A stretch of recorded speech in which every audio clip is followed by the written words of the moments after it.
Kejadian tragis kembali terjadi di Jalan Raya Jurusan Denpasar, Gilimanuk, tepatnya di Banjar Temblas, Desa Penyaringan, Kecamatan Mendoyo, Jembrane, pada Kamis 26 Oktober. Sebuah kendaraan pick-up Mitsubishi L300 menabrak kendaraan lain akibat pengemudinya mengantuk. Peristiwa itu terjadi sekitar pukul 5:30 WITA.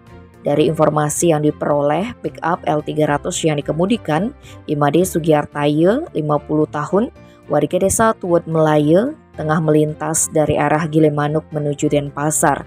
Saat tiba di lokasi, mobil itu oleng ke kanan hingga menabrak kendaraan truk yang datang dari arah berlawanan. Akibat dari kejadian itu, pengemudi kendaraan pick-up L300 mengalami luka robek di dahi, pelipis kanan, siku kanan, pinggul kiri, paha kanan, dan lecet pada pinggul bagian kanan. Dengan kejadian ini, pihaknya lanjut Kasat Lantas kembali mengingatkan seluruh pengendara agar selalu mempertahankan fokus dan kesadaran penuh saat berkendara. Tim Bali Express melaporkan.